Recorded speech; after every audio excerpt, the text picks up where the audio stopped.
Pendant 7 jours, Akadosh Baruch Hu essaie de convaincre Moshe d'y aller libérer les Bnei Israël d'Égypte.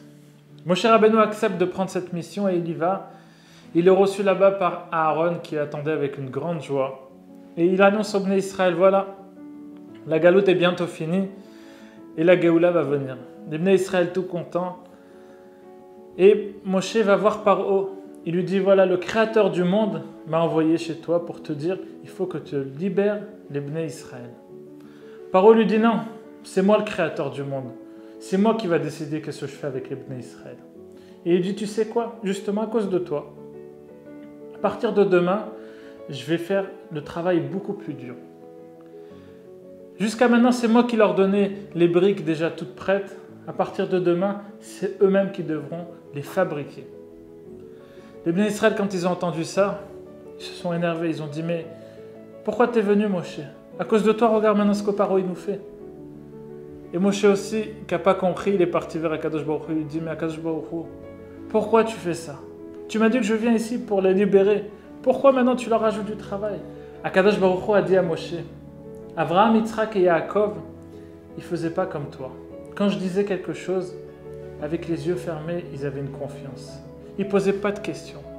Et toi, tu ne te comportes pas comme eux. Tu poses des questions sur ma façon de gérer le monde. Akadosh Baruch Hu, il a puni, il lui a dit, tu verras avec tes propres yeux comment je vais battre Paro, comment les Bnei Israël ils vont sortir d'Égypte, mais comment ils vont rentrer en Israël, ça tu verras pas. Et qu'est-ce qui se cache derrière tout ça? Akadosh Baruch Hu avait dit que les Bnei Israël ils vont être en galoute pendant 400 ans. Akadosh Baruch Hu ne pouvait plus de voir les Bnei Israël en train de souffrir. Il a dit, je veux arrêter cette galoute. Mais le problème, c'est qu'il a dit déjà une parole. Il ne peut pas revenir sur une parole qu'il a dit. Donc il a dit, comment je vais faire? Je vais rajouter du travail très dur pendant une journée. Je vais faire en sorte que Paro va prendre une décision très dure sur le peuple d'Israël. Et cette décision et ce travail d'une journée va faire en sorte qu'ils vont gagner 190 ans comme s'ils étaient en esclavage pendant 190 ans. Et c'est pour ça que de 400 ans, ils sont descendus à 210 ans. Donc Akadosh Baruch Hu, quand il a fait ça, en fait c'était pour leur faire gagner 190 ans.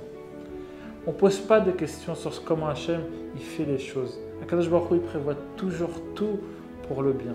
Je vais vous raconter une histoire qui illustre la confiance qu'il faut avoir en Akadosh Baruch Hu et comment Akadosh Baruch Hu programme bien les choses. Il était une fois une famille qui avait un garçon en âge de se marier. Et voilà, Baruch Hashem, on leur propose une fille. Après quelques renseignements, ça s'est fait et Baruch Hashem, ils se sont fiancés. Le Khatan, il rentre chez lui à la yeshiva et ses copains le reçoivent avec des chants et des danses. Et au bout de la simcha, il y a un copain qui vient le voir et lui dit, tu sais, la famille de la Kala, c'est des convertis. Le Khatan, un peu étonné, il dit, non, je me suis renseigné, j'ai jamais entendu ça. Il appelle sa maman, il lui dit, voilà ce que j'ai entendu. Et la maman appelle le chatran, la personne qui a fait le shidour. Elle lui demande. Elle se renseigne et au bout d'une heure, elle le rappelle pour lui dire, écoutez, la Kala n'est pas convertie, ni sa maman, ni sa grand-mère, mais par contre, son arrière-grand-mère était convertie. Bon, ok, c'est pas grave, mais la maman du Khatan qui est au téléphone avec le chatran, il y a sa maman à elle, la grand-mère du Khatan, qui entend tout ça. Elle demande, vous pouvez me dire qui c'est l'arrière-grand-mère de la Kala? J'aimerais savoir son nom. Je ne sais pas pourquoi, mais elle a demandé. Il demande au chatran, le chatran les rappelle, il leur dit, voilà, je me suis renseigné. Cette arrière-grand-mère de la Kala habitait en Ukraine, elle s'appelle Vaïtiok. Quand la grand-mère a entendu le nom Vaïtiok, elle s'est mise à pleurer. On lui a dit, mais qu'est-ce qui se passe? Elle leur a dit, venez, je vous raconte qui est la famille Vaïtiok. C'était pendant la Deuxième Guerre mondiale. En Ukraine, les Allemands sont arrivés pour prendre les Juifs. Et cette famille Vaïtiok, le monsieur, avait à cœur de sauver des Juifs. Il cachait des Juifs chez lui dans la cave en bas. Un jour, monsieur Vaïtiok rentre chez lui à la maison et son chien est en train d'aboyer dehors. Il essaye de lui montrer quelque chose dans la forêt juste en face de chez lui. Monsieur Vaïtiok va vers la forêt et il voit une femme en peur. Elle lui dit, ne me tue pas, ne me tue pas. Il lui dit, non, vous inquiétez pas, je ne suis pas quelqu'un qui tue les Juifs. Elle lui sort une bague avec un diamant et lui dit, voilà ce qui me reste. je vous en supplie, sauvez-moi la vie. Monsieur Wojciech prend cette bague et lui dit, ok, venez, je vais vous cacher chez moi à la maison. Et pendant toute la guerre, elle était chez lui, il lui donnait à manger et à boire tous les jours. À la fin de la guerre, les Allemands ont compris que monsieur Wojciech cachait des Juifs chez lui à la maison.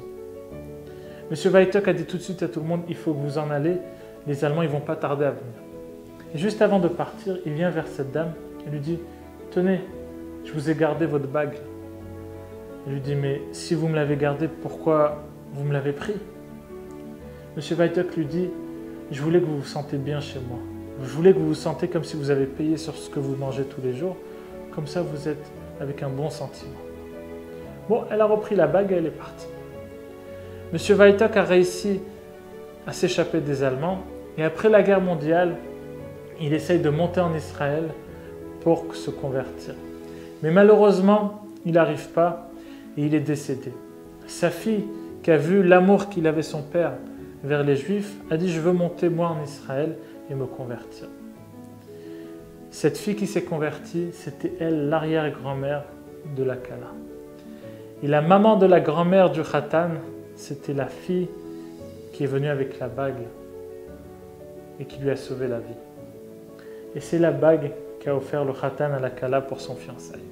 Qu'est-ce qu'on apprend de cette histoire? Akadosh Baruch Hu programme le monde de façon magnifique. Tout est pour le bien. Même si des fois on ne comprend pas ce qui se passe, mais en fin de compte on voit que tout est pour le bien. C'est pour ça que Moshe Rabbeinu a été puni. Il n'a pas vu le bien, il n'a pas fait confiance à Akadosh Baruch Hu que ce qu'il fait, ça va être pour le bien. Et c'est ce qui nous explique le Khatam Sofer.